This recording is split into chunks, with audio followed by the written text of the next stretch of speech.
And we are live here on Facebook, YouTube, and Twitter. What is up, guys? Nick from P2W Fantasy here with Kevin, just zigging and zagging on another Wednesday as we approach week six. So, Kevin, interesting week. This past week, the waiver wire was pretty crazy, to be honest. I didn't put this on the show sheet, but I just got to throw a random one out to you just because I'm super innovative and want to do all these diverse things all the time.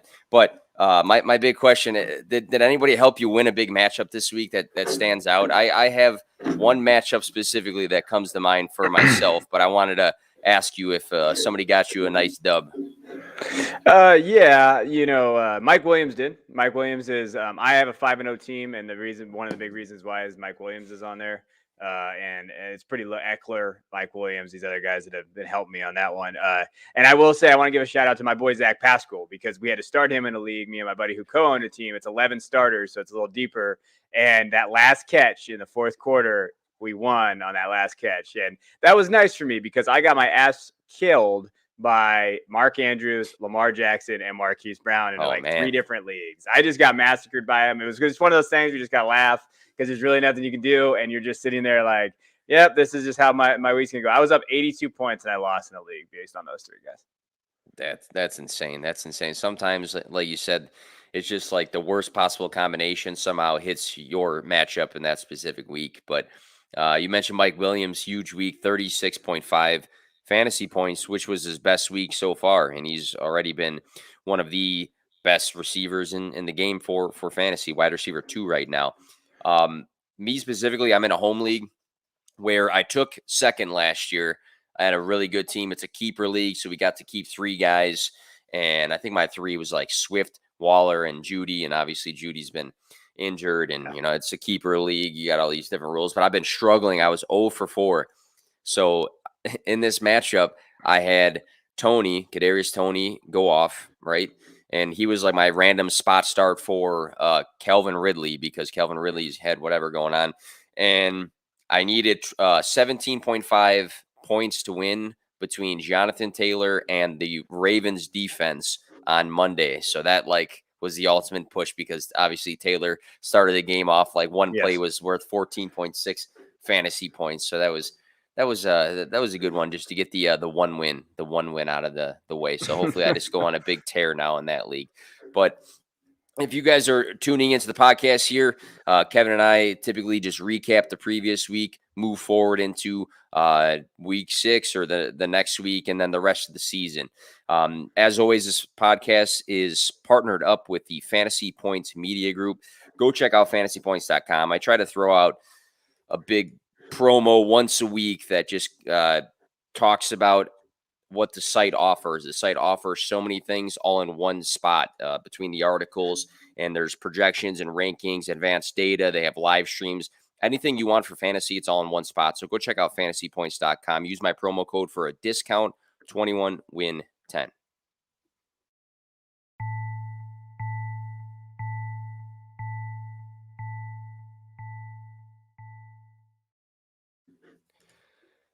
All right, so Kevin, we'll look back at week 5 before we move forward into week 6 here, but I do just want to briefly recap our starts of the week. We both had a running back. I had Leonard Fournette.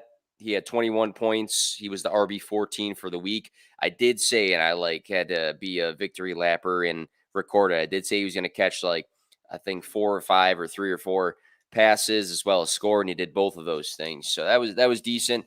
Aaron Jones, 14.9 fantasy points, RB23 for the week. Any thoughts on either one of these guys, their performance? Obviously, Leonard Fournette had a good one. Aaron Jones, you look at him being the RB23 and you say, oh, that's bad for Aaron Jones, but 14.9 fantasy points doesn't really kill your fantasy week by any means. No, I mean, I thought if he would have scored, then we're talking a whole different ball game. But he didn't, and that happens. I think that with the way that game script was weird, and all those field goals that got missed, it was just kind of a weird, funny game there. I give a shout out to Leonard Fournette. I mean, you talked to him as what was it, Lombardi Lenny, and Lenny, he's doing well, and I think I saw somebody talk about how people were still on Rojo. even though after they saw the playoffs and the Super Bowl and they saw what Fournette did, like I always liked Fournette. I thought he was good. I mean, I have him on a couple teams because I liked him with Jacksonville last year and then he got cut. And then I knew that, okay, well, he's going to be there. I think he's a really, he had 20 attempts against New England, 12 against Miami. You love that. Even the targets, like you mentioned, like that, he's a legitimate option now. Like, and he's helping out some teams that maybe went little zero running back or still had him on the roster. And I think that you can pretty much start him and be confident that he's going to get the work, right? Yeah, and a lot of concern before the season, obviously, like you already mentioned, had to do with Rojo and then Gio Bernard maybe taking away all the pass catching options for Leonard Fournette. But if you look at the snaps from this past game, he saw 46 snaps. Gio Bernard saw 17 and Rojo 10 total. So that's a huge difference in between Leonard Fournette and the other two guys in the system. So you should be comfortable, I think, at this point, plugging him in. I mean, I don't think a lot of people drafted Leonard Fournette to be their RB1 or RB2. So if he's your weekly flex play, I think that's fine because like this past week, if he's scoring 20 plus points on a given week, that's good. That's a nice ceiling there. And Aaron Jones, like you said, if he would have scored, it would have been the world of difference, I think, for that 14.9 fantasy week. The other thing, too, is he had a nice 4-catch game, but what was not nice about it was that it was only for 6 total yards. So I think if that aspect changed a bit, too, we'd be talking about a different performance. So I think with Aaron Jones, he's a performance away from scoring 3 touchdowns maybe next week or the week after. I think he's always a time bomb waiting to explode personally. No, he is. I think, and he's solid. I think I had a question about dynasty on Aaron Jones today, and I still think that he's a value this year and next year. Like I still think that he'll be a solid running back if you can get him. If you're in a 2-year window, I don't mind. I don't mind rolling with Aaron Jones. Yeah, and I think AJ Dillon's been having some okay weeks where he's getting some touches too. And sometimes if you're looking to buy Aaron Jones, some people might be a little bit concerned about AJ Dillon's involvement in this offense. I'm not. I don't think it's concerning to you either, just based off of this conversation as well. So we'll jump forward. We got week 6 now approaching us. So we have a variety of topics here, trying to keep the podcast fresh first, just going through the same kind of robotic show on a weekly basis. So if you're listening to us live, stick with us. It's going to be a good show today.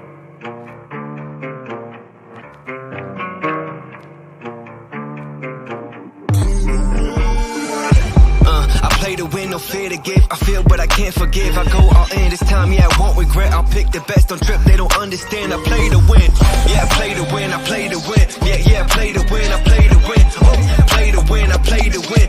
Yeah, play to win, I play to win. So we have the first set of games this week that actually have buys.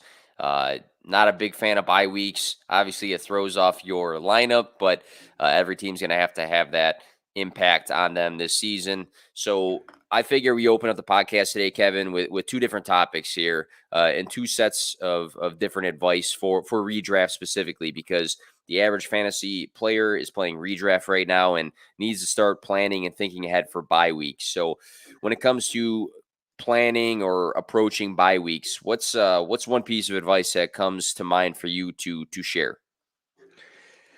Yeah, I hate bye weeks too. If you look right now, my week 7 bye, I'm going to lose every league because I have so many on week 7. It is ghastly out there right now. But to be honest, like when I look at bye weeks, you just have to look ahead. You should have already kind of been looking ahead and knowing where your roster deficiencies are.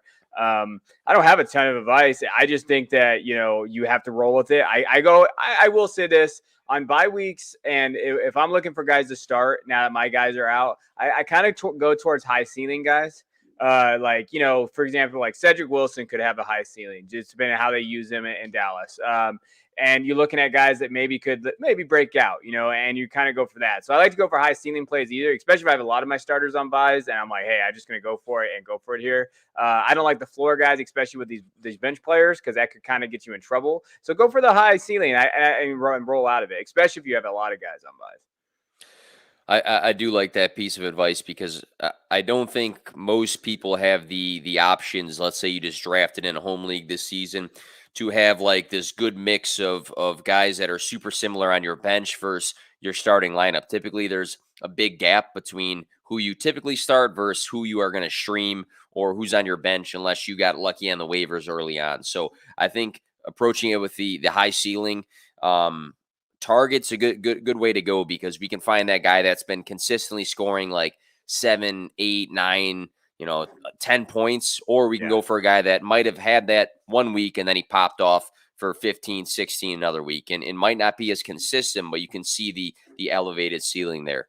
One thing that comes to mind for me for bye weeks, some people, when it comes to the waiver wire, overlook players that are on a bye week that might have had a good week the week prior. So go check that out. For instance, I'm not saying you shouldn't be interested in a guy like Marquez Callaway, but he had a big week this past week. But now if you look to your waiver wire and you're looking at the projections, and a lot of people just look at who's projected the highest for this coming week that's available. He won't be on that list because he's projected 0. He's not going to play this week. So keep in mind the guys that go on to their bye weeks, if they go and have a nice week the week prior. I think that's one thing that comes to mind for bye weeks.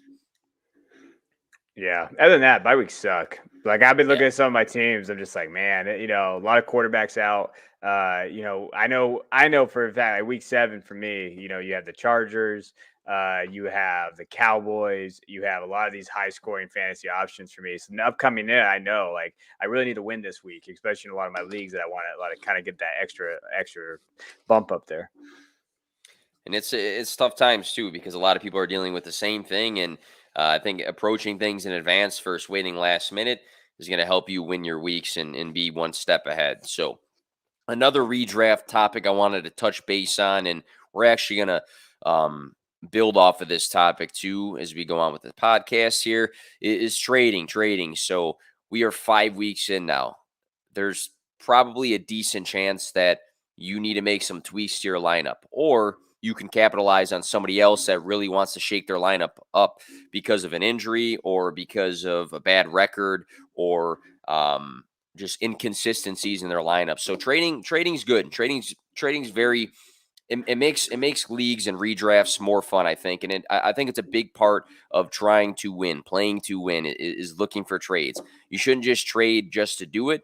But I think if you approach things the right way, you can really set yourself up to be more successful down the road. So Kevin, when it comes to redraft trading, so people are thinking about trading right now and they go to you and say, give me a piece of advice. What would you say to them?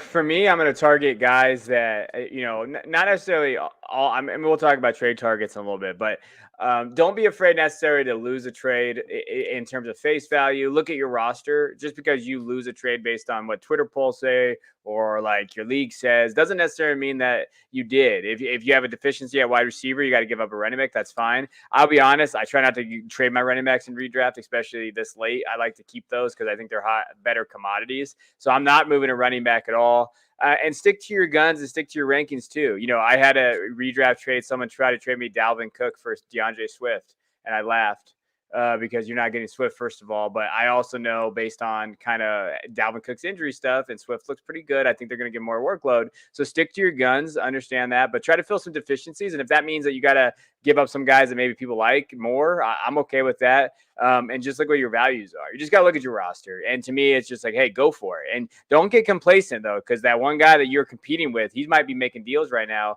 and then you're kind of stuck. And that's the worst part to me, is as these guys make deals, then you're kind of screwed. Yeah, I really like that about looking at your individual team versus maybe just on paper A versus B for the trade, because at the end of the day, your goal is to win, right? So how do you win? Yeah. You make your fantasy team the best it can be, and you want to optimize what your lineup is going to be on a weekly basis. And sometimes that means losing a trade when you go to tradecalculator.com or something like that. It'll say you lost, but at the same time, if you fill the void on your team, and now on a weekly basis, you are more leveled out for your running backs, wide receivers, and tight end versus just having like this big core of wide receivers or whatever the case is. That's good. I've done that last year where I felt that I lost some trades in redraft, clear as day on paper, but it made my team better. And you don't have to do that, but that should be the focus, not just winning trades. Also, so building off of Kevin's point, you got to look at the other guy's team, because if I'm trying to trade Kevin, right, let's say I'm targeting DeAndre Swift just because we both love DeAndre Swift. if Kevin is super stacked at wide receivers, me offering Kevin wide receivers for DeAndre Swift will not make sense and will not give him the incentive to trade a good guy. I think you really have to identify the other team's needs and then build off of that. So, hey, I have a tight end that Kevin really can plug in and start from day one. And then I also have a running back that I think is not as good as DeAndre Swift, but maybe close in value. So that might push the trade just because I'm looking at Kevin's needs and identifying them and then approaching it that way. Again, you can't approach everything as, well, on the trade calculator, it said this, or when I wrote it down on paper, it looked pretty good. No, you got to look at the teams and figure out what the structures are and what the team needs are. So that goes both ways, I think, there.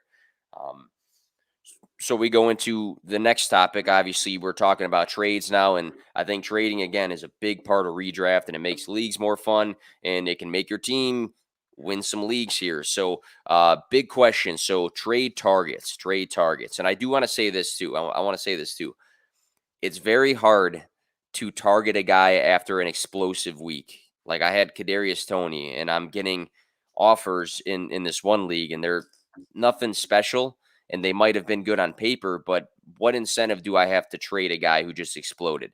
So I know a lot of people's first instinct all the time is to go and like target that guy that has scored 30 points, but that manager probably doesn't want to trade them after he just went off. So trade targets, you kind of got to weigh those things out. So Kevin and I are going to talk about some trade targets for the rest of the season. So today on, Kevin, who's the guy that comes to mind for a good trade target and why? I think we'll go 2 each on this. Yeah, so I just put out a Fantasy Pros article today about this, but one guy that I'm going to target is AJ Brown, and just because I think this is a good time to go get him. He's an understatement. He's been bad. That's an understatement. He's wide receiver 78 right now. He's only caught 10 passes this season for 130 yards and a touchdown, so not great. And actually, none of his 6 targets over 15 yards downfield has he caught. That's the lowest rate of all players with 5 or more targets. So he hasn't looked great. He's been dealing with a hamstring thing. Everything's there. But even with that, I think he's a buy. I think that you can get him now. Julio Jones seems to be out again. And AJ Brown has a 29% target share right now, which is elite. That's an elite target share, even though he hasn't put up the numbers for it. So to me, I think that you can get him now for pretty cheap. He is a wide receiver 1 when for some reason an offense isn't clicking right now. But I think that you can actually get him for better players. And I'll take that deal and give me AJ Brown the rest of the season. I agree, and I think a lot of times you can look to a team and look and say, hey, this is a guy I liked before the season. The manager might be frustrated. He's a good trade target. I was trying to look at last year, weeks 1 through 5, on guys that maybe were underperforming or could have been good trade targets. Here's one right here. So Deontay Johnson. I know he missed some time last year and that kind of capped his overall finish, but Deontay Johnson from weeks 1 through 5 in 2020 was the wide receiver 72. So, I mean, if you look at the end of the season finish, that's what you're really looking for is sometimes the guys that are underperforming might be injury related or just might not have been having the best of games that you really can see taking a massive jump from weeks 6 through 17, 18, whatever the case is. So I like AJ Brown a lot. Do you feel that people are kind of in or out at this time on AJ Brown, or do you think most of the people still have some optimism he'll come back? I feel like I've seen a mix of things. Not as bad as like Allen Robinson's opinions, but like I feel like I've seen a mix of things. We're talking about redraft, right? So yeah. I think some people are out of redraft. In my home league, someone dropped AJ Brown, if you can believe that. And that's just kind of home leagues. That's just how it goes sometimes. And you don't know what's going to come out there. But he did. And you know what?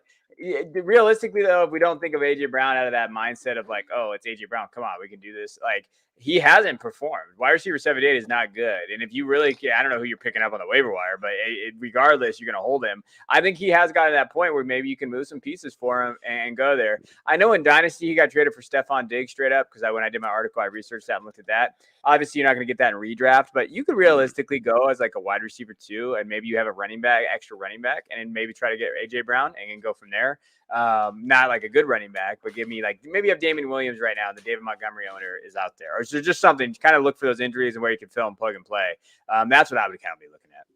That was my example that I wrote down, is that a good trade away guy, if you have the right pieces on your team, would be a guy like Damian Williams or Mhm. Devontae Booker, who you might have spent some fab on, but people might have that big need for a running back. And at the end of the Yeah. day, these guys are not going to be season-long running backs. So if you can grab a wide receiver for the low, maybe it's not A.J. Brown, maybe it's one of my guys. I got kind of two lower tier guys than A.J. Brown, but that's a good tactic in itself. But my guy that I wrote down, and in all honesty, I probably haven't really talked about him much at all. But I'm looking at the numbers lately and looking at his involvement, and I'm pretty impressed. I don't know if things will cool down or not, but top 25 wide receiver right now, tied for 12th in receptions, 15th in targets, 20th in receiving yards. He caught exactly 6 passes 3 weeks in a row, 2 games of 12 targets, and that's Michael Pittman Jr. The involvement's there, the Mhm. receptions are there. He's a top 25 guy. Last year, guys like Claypool, DJ Moore, and Cooper Kupp finished in this range, this wide receiver 25 range. And if you looked at the end of the season at those guys, Claypool, DJ Moore, and Cooper Kupp, their value is pretty decent. And I don't think that Michael Pittman today in your home league maybe really has that massive like name value to him still, even though he's been playing well and getting the targets. I don't think that many people look at this guy and say, oh man, there's no way I'm going to trade Michael Pittman Jr. And I think he's a good trade target because the more games he has like this, staying in that top 25 and potentially being a top 20 guy, the less of a chance you have to go and grab him, probably for not the highest of prices. So, like I just mentioned, a guy like Damian Williams, I would send Damian Williams for Michael Pittman Jr. because Michael Pittman Jr. is going to be there for the entire season. Damian Williams is going to be there until Dave Montgomery's healthy. What do you think about him? He's not a guy personally. I'll say it again that I've really talked much about. You have any big thoughts on Michael Pittman Jr.? Yeah, he's funny because I don't think I've talked about him that much. He's that weird guy that no one really talks about, but he's been producing. I thought I saw somewhere where Hilton's coming back somewhere. I don't know if that's true. And if he, as much as I think Hilton is, he's a jag. He's not going to be that big of a threat. I think that does kind of limit the targets you go, but I love the targets. Like I talked about. I mean, he's 43 targets right now. Like, you love that. I think that he could be that sneaky guy that not a lot of people are talking about. I mean, we haven't talked about either. It is nice to get that end zone. I think that Colts offense is real. I mean, that Colts team is not very great. But so you're going to get those game scripts that you like to see. Houston, and then you look at his schedule. Houston, San Francisco, you'd have to think those games are going to be, they're going to score some points in those games. Tennessee's defense has not been great. The Jets, Jacksonville. I mean, so you're looking at a pretty good schedule and how this lines up. So I like that. I always look ahead of the schedule too. Check to see where these guys are at. The only thing is that he has that week 14 bye. So that's one thing you have to kind of be aware of. If you're trying to fight for the playoffs, that's going to be one of those things. Who's another guy that comes to mind? Trade target right now. Okay, so I want everybody to preface this. I didn't think I'd be talking about this guy ever again. But James Conner, okay? Now, let me hear. This is a low-end running back 2 guy, but he's been putting up low-end running back 2 numbers, and he's gotten in the end zone. And Chase Edmonds is dealing with a shoulder injury, and I don't know where that shoulder injury is at, but shoulder injury with running backs can be tough and tricky. And even Kyler Murray's dealing with a shoulder injury right now. So what if they lean a little bit on Conner? Conner's looked okay this year. And you look at it, he scored 5 touchdowns the last 3 weeks. He doesn't put up the greatest rushing numbers, but he doesn't have to because him and Chase kind of split that. But he can score touchdowns, and they do go to him on the goal line. Chase can't score touchdowns. He kind of reminds me of CEH a little bit. So when you look at that, you have to look at what Conner is able to do. And Conner can score touchdown. I think he does have some value. Some guys that he's went for in some leagues that I looked across, Jacoby Myers, who I know we both like, but gosh, he needs to score a touchdown. Jalen Reagor, Cole Beasley. So we're talking about some guys that you could probably get away with having those wide receivers off your roster if you need a low end running back too, and the guy that maybe you can fill on bye weeks and those type of things. I actually think James Conner is a sneaky buy right now. I think so too, because I personally have not seen him go in leagues. If I'm trying to see what he's finished as the last couple weeks here, because he's actually had some really nice games.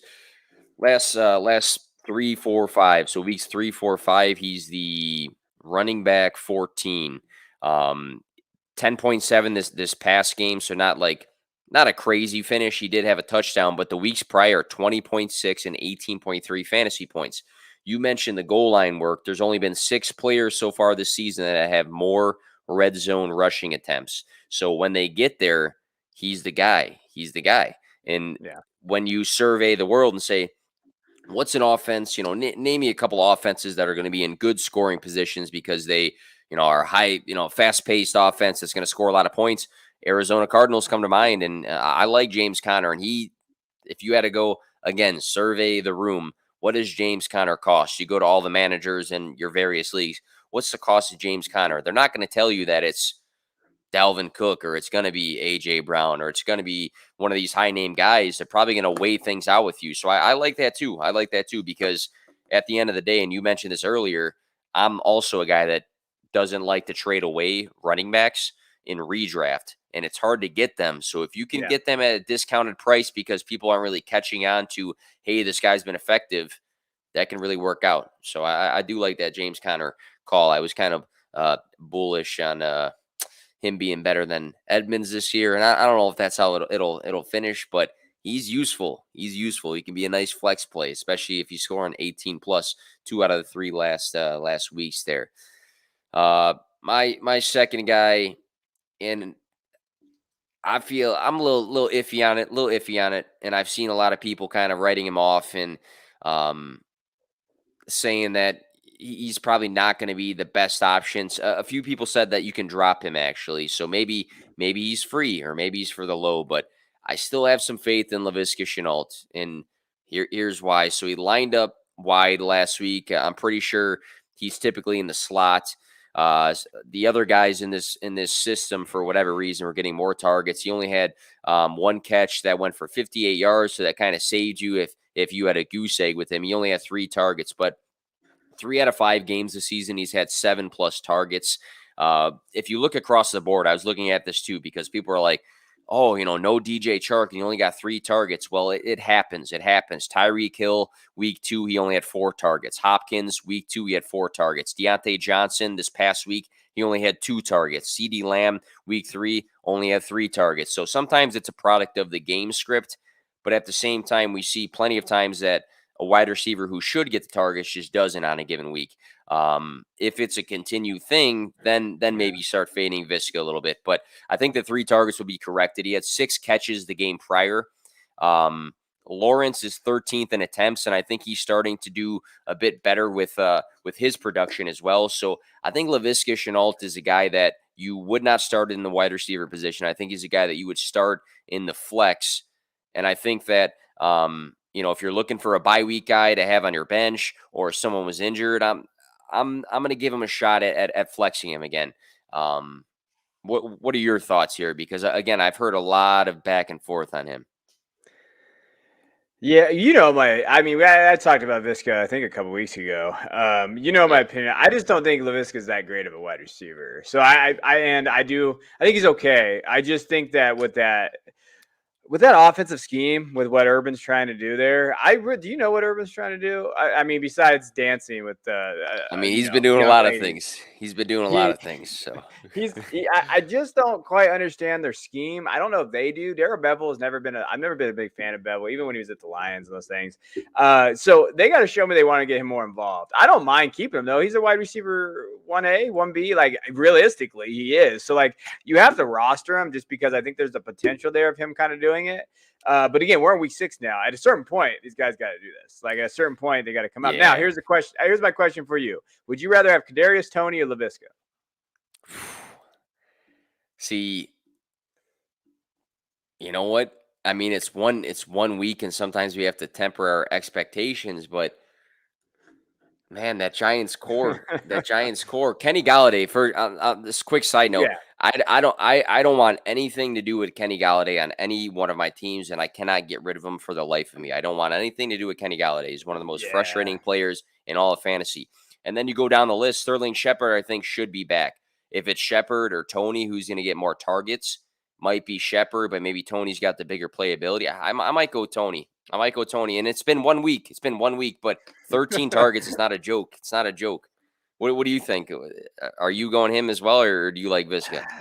They're kind of both in the same boat to me, right? They have the quarterback play. Who's going to be? I mean, I tend to always line with the quarterback play.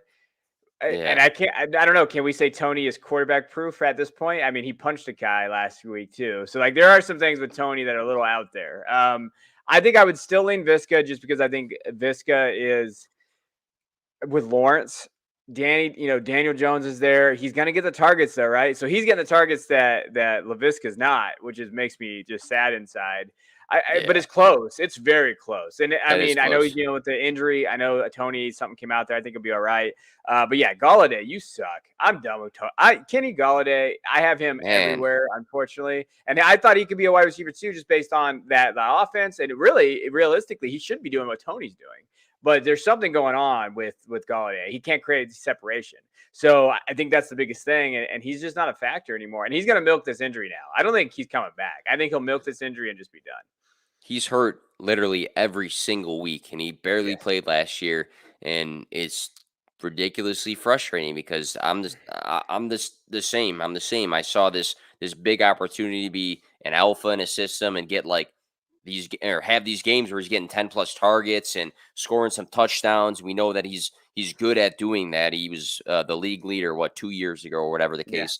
But man, yeah, that's a good one though. I feel like that's a good survey the world. That is a good survey. Tag my fantasy league in it and say, who would you rather have? I think the projections for this week, I think I'm pretty sure Tony was like 13-6 and then Visco is like 11 something.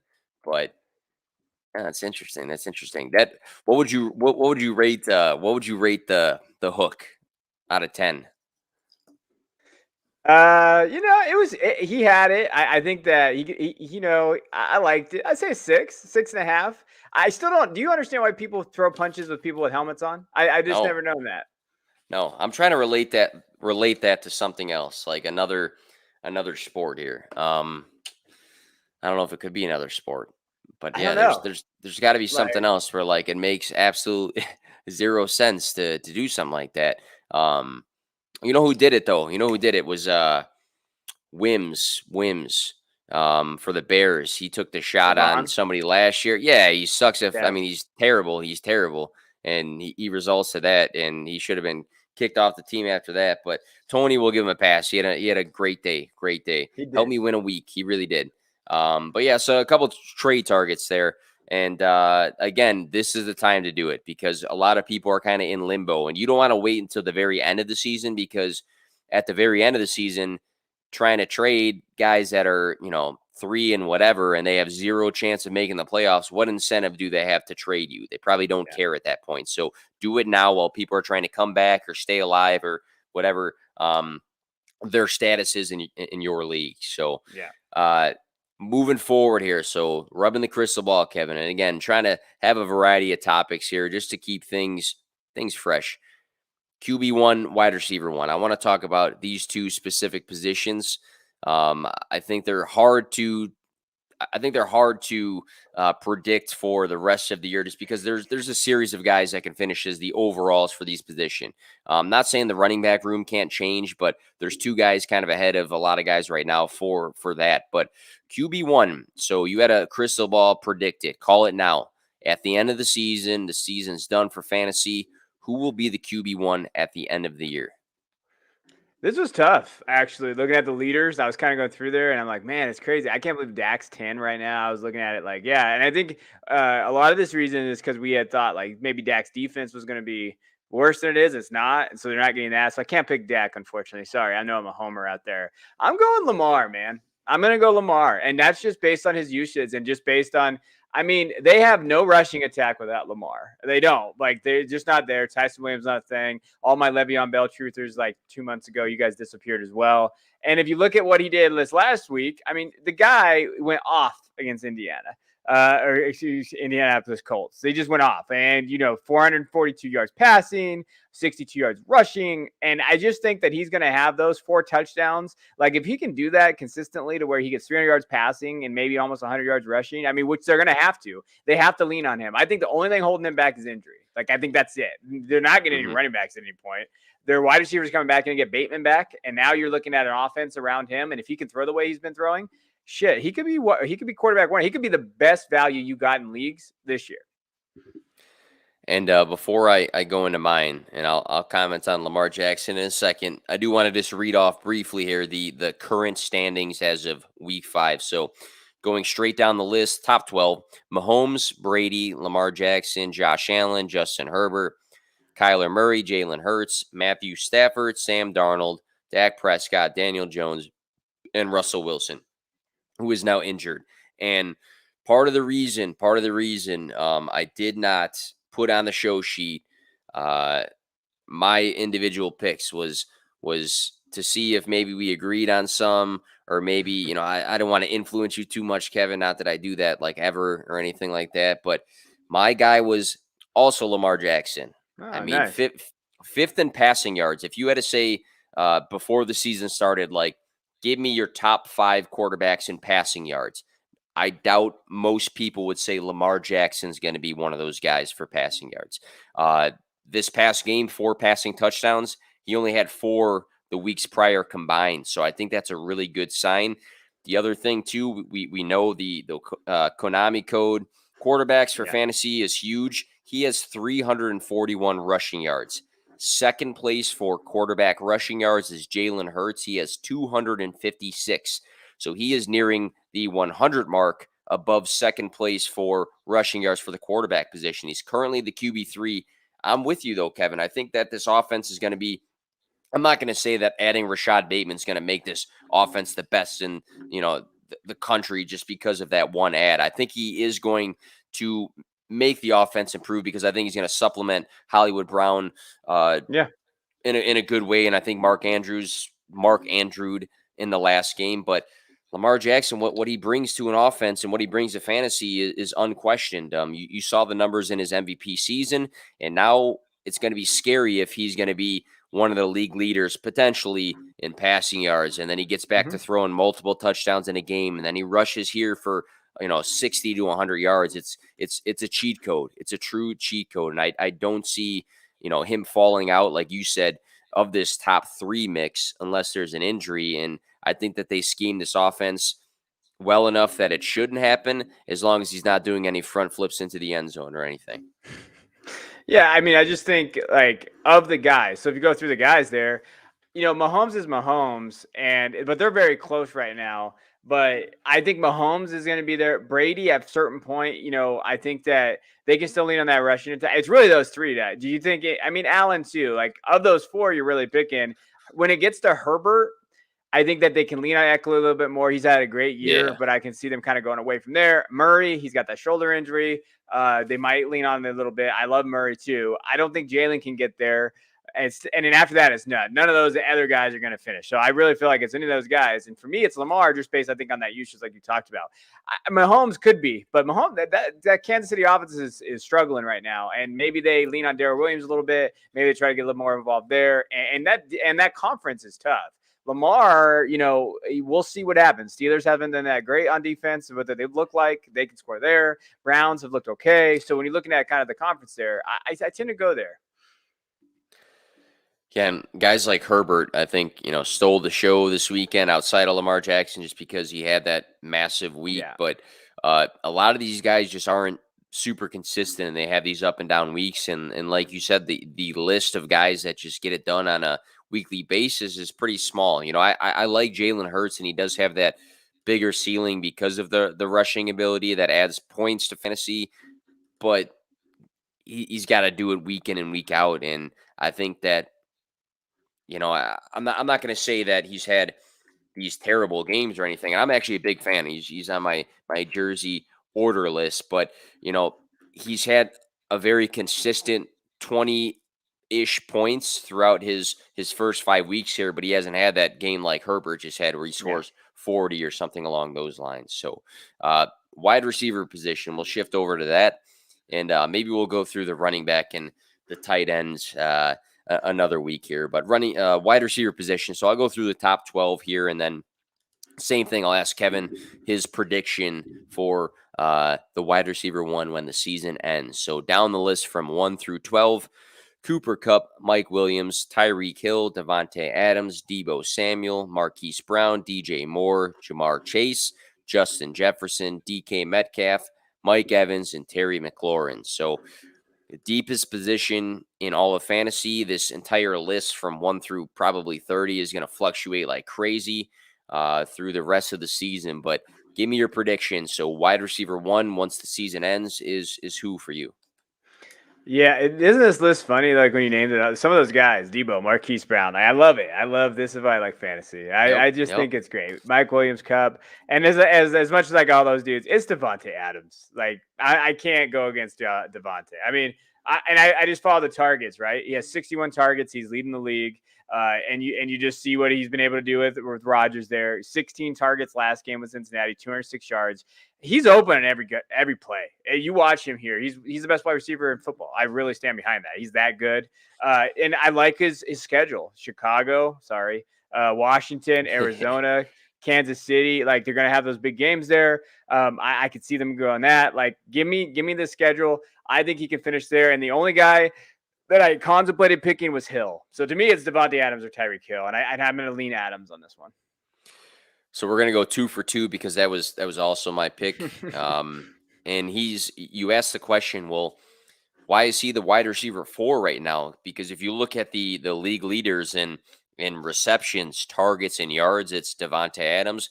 It's just the touchdown mark, and that's going to come. That's going to come. I looked and I counted. There's 30 players right now across all positions that have more receiving touchdowns than Devontae Adams, which is not going to happen for the rest of the year. He's going to catch up in that category. It's the only piece really missing from him being the wide receiver 1 right now because he leads all other categories. 2 out of 5 weeks with 31 plus fantasy points. I mean, the guy's going to win you a week just based off of that.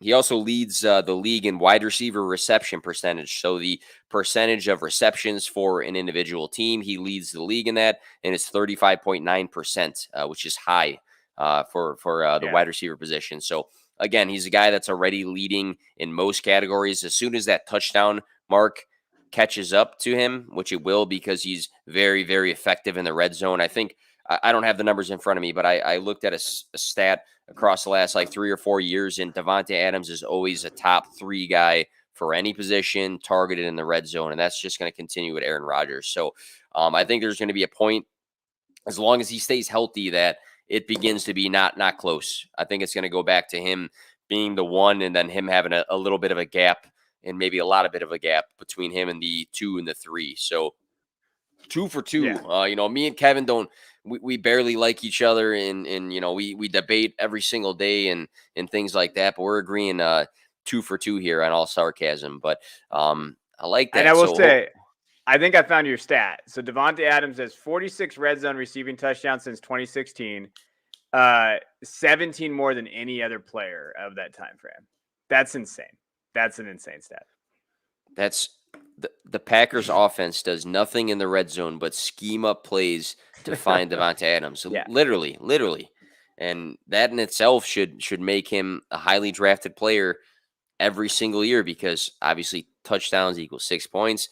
6 points equals good for your fantasy team. So Kevin and I both had Lamar Jackson, Devontae Adams. So hopefully, like I've done before, we can clip this later on and say, hey, we told you guys. So even though maybe, neither is a big hot take or anything like that, but right now neither guy is in the top at the top of the position there. So can I also say, I have a question. I know I'm going off script here for a second. Oh, go ahead.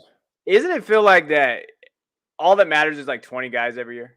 Like Jeff Bell was talking to me about this today. Like, really, when we talk about all these sleepers and all these guys, we love Jacoby, but he can't score touchdowns. Then we look at the standings at the end of the year, and it's, okay, Lamar's QB1, Mahomes, the 5 guys that we knew. Wide receiver has been a little weird, but it's going to placate itself. It's going to work itself out to where that. But we know running backs, it's going to be Derrick Henry up at the top, and then you're looking at the main guys there, and then Cordell Patterson's going to go away. We're going to see Jonathan come back up. I saw someone complaining about Antonio Gibson today, and I'm like, Antonio Gibson's running back 13 right now. What did you draft Antonio Gibson as?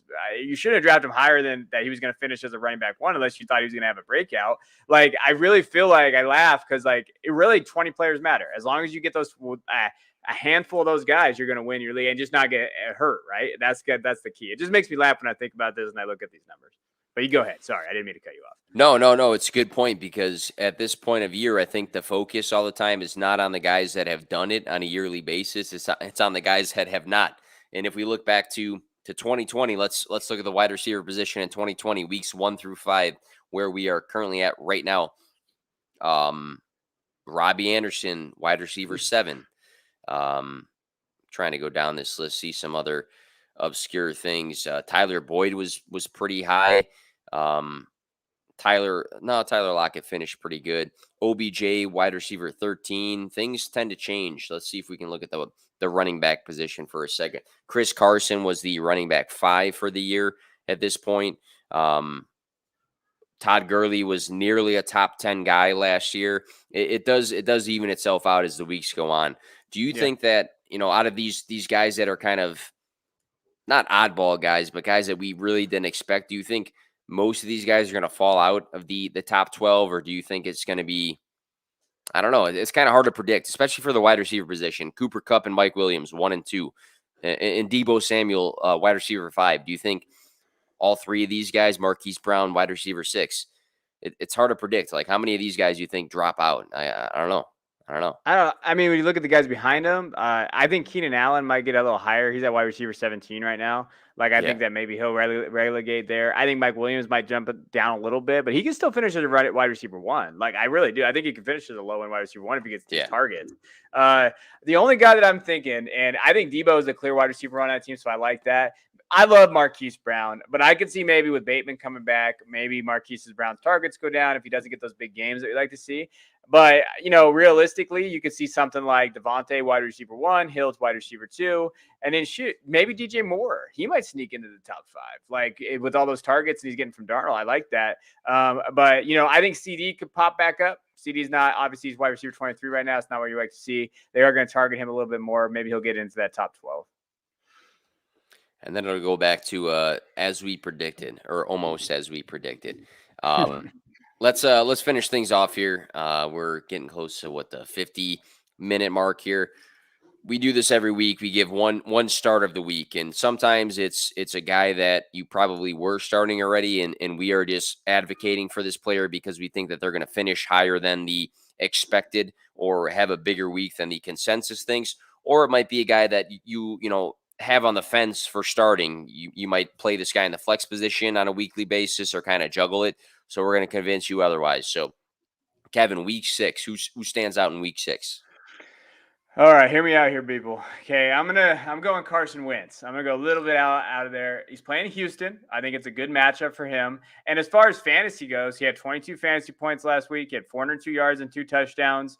And I think that he's a very solid, if you're streaming and if you're trying to get a quarterback that maybe you can come off of this. I like Carson Wentz against Houston, and he's been pretty solid for the most part. I mean, he had 18 points the first 2 weeks. He had 7 against Tennessee, not a great game. Then he had 17 to 22. So I like Carson Wentz to finish as a top 12 quarterback this week.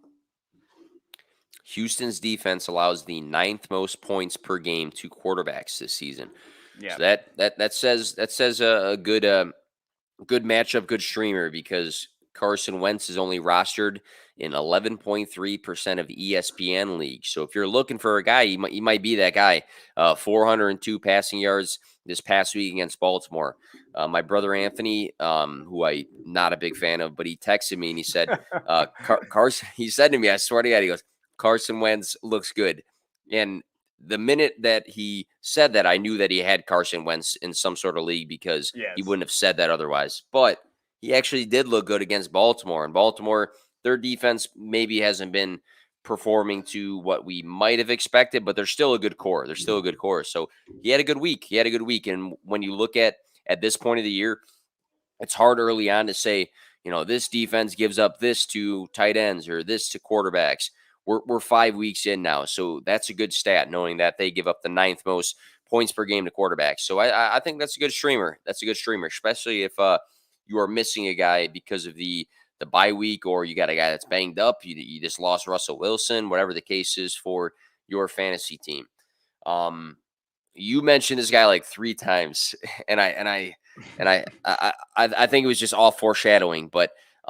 Another guy, I think I might have faded this guy earlier on before the season started, which should have meant that I should have, picked him up because you know how that goes. But Jacoby Myers versus the Cowboys. So the Cowboys allow the 5th most fantasy points to the wide receiver position. Last week they targeted 7 receivers multiple times. Mac Jones. But the weeks prior, he combined for 26 total targets. So last week was kind of a weird week that the ball was going literally everywhere. But the target share has been very good for Jacoby Myers. I think he's going to avoid Stephon Diggs' brother here, Trayvon Diggs, because of that slot position. A good stat that I found, it's not a good stat as a Chicago fan, but I found this earlier. From weeks 2 through 5, Allen Robinson is only out catching Trayvon Diggs 11-5. That is a wild stat. So weeks 2 through 5, Allen Robinson has 11 catches. Trayvon Diggs has 5 because he's got those 5 interceptions, 6 total for the year. Wild stat. So my bold take. I think that Jacoby Myers goes back to having that high target share that we've seen a lot this season. And I'm going to say that this is the week, unfortunately, against the Cowboys that Jacoby Myers scores his first touchdown. It's going to be this week against the Cowboys. I do think that the Cowboys are going to win this game, but I think that Jacoby Myers will be maybe the lone touchdown of the game. You mentioned him many times, Kevin. Was this foreshadowing that you're gonna rip him, or what's the deal here? I like him. I just want him to. I want him to be ready to go. Like I wanted to score a touchdown. Like he got so close the other night, I was laughing. And he was right there, but I don't know. I think that he could. I think he could score there. I think what I talked about earlier is they need to open that offense up. Mac Jones can do more than what they're having him do, and I think that's what freshmen is speaking about McDaniel. Sometimes watching him coach, I feel like he can get opened up more, and I think they can. Now against Dallas, I hope they don't open it up too much. Maybe next week, but I think that he could score, and he has that. He's my favorite wide receiver on that team. Nelson Aglor has kind of been a disappointment. Johnny Smith's been a massive disappointment. But hopefully they open up a little bit, and we can see that. The player that immediately came to mind when you said open up the offense was Nelson Aglor, because I feel like I really thought that he was going to be a guy that you can flex, and he just hasn't. And I look each week to see what he's projected and what he's done the week prior, and he hasn't been that guy he was with the Raiders. And I thought with Mac Jones that he would actually excel in this system. I don't know what it is. You think? I feel like they're letting him throw. But are they like letting him throw in a conservative way, or what's the deal here? Yeah, no, they are. When you watch him play, there was a stat today I saw with him. Like they're just not letting him push down the field. I think it's like 8 yards an average attempt for him, like 8 yards down the field. And I don't know if it's that offensive line's a little banged up. I think defenses are keen on him a little bit, especially with the box. They're not worried about the rushing attack. I think they're kind of hiding him a little bit, but at Alabama, he could. Now, the one thing at Alabama is, and we know this, they had some dudes at Alabama, some guys, Smith, Waddle, these other guys out there that can kind of separate the field, Mechie, all those different groups. He doesn't have that with the Patriots. We see that. And so maybe that's what they're worried about a little bit. But at a certain point, you got to throw the ball down the field, right? Like that, they almost lost that Houston game because of that. So I think they're just protecting him for whatever reason it is. But you got to open it up and do that. I think that Belichick and I think McDaniels can be conservative at times. And they've had Brady for so long. There's got to be a little bit of a difference there, like trying to kind of do that. I do think, though, that they were going to go with Cam. So I think one thing that happened this offseason is they were going to go with Cam. They're going to run 12 personnel. They're going to run the ball, be kind of dominant. And then they didn't expect Mac Jones to fall to them. So then when they drafted Mac Jones and he looked good in preseason, I don't know necessarily if their roster is representative of what Mac Jones could do. I don't know if they built around him all the way. I think it's going to take a couple seasons, especially they have to get somebody back there, right? Like if you don't have Brady, you can't roll out Wes Welker and all these other guys that you used to do. Like you got to get somebody that can stretch the field. You have to. So I think that's the key. It might just be time to unlock N'Keal Harry. Is what you're getting at. No. All right, maybe not. That. All right, well, we're close to the hour mark here. Thank you guys if you have tuned in live. Unfortunately, still can't see comments. That was one of my favorite things, is see people from Twitter coming in and commenting. So if you did, I did not put him on the screen. We just couldn't see him. But hopefully that's fixed soon.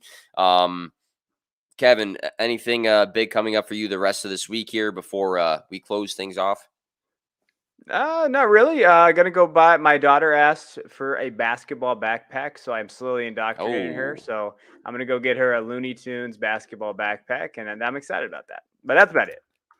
that is awesome. That is awesome. I mean, I feel like you were a coach, right? You were a coach Yeah, for a while. long This time. has got to be everything kind of piecing together here. See, it's going to be somehow the opposite for me. I'm going to have Mila. She's going to be like walking up and saying like, I'm ready to go to softball practice today, and like I'm not trying to play soccer or anything like that. But we'll Yeah, see. yeah. My daughter loves softball, so we're gonna see how that goes. I've been trying to push her away from outside sports, Nick. I don't want. It's hot as shit in California. I don't want to be Oh out man. in 110-degree weather watching soccer. Like I just don't want to do it. But I don't know. I'm gonna let her do whatever she wants. But I'm hoping it's inside with AC. You kind of have to factor in the parents sometimes a little bit more for these A things. little bit Like you more. have to Just a little factor bit in more. you need to be in the AC. You have to factor in me when she gets bigger over here. Like I need to know what I'm talking about when I'm on the sideline. Because if I don't, I'm going to be the parents that I made fun of, growing up as a Yes. club coach and things like that. And I don't want to be that guy. But yeah, you can catch me on Sunday for the fantasy points, extra points stream with my guy Major, going through some player prop bets. I'm doing okay. I started off kind of shaky with that stuff, but I'm doing all right with that, with these suggestions now. So you can catch me there. But yeah, thank you guys for listening, and good luck in your week 6 matchups.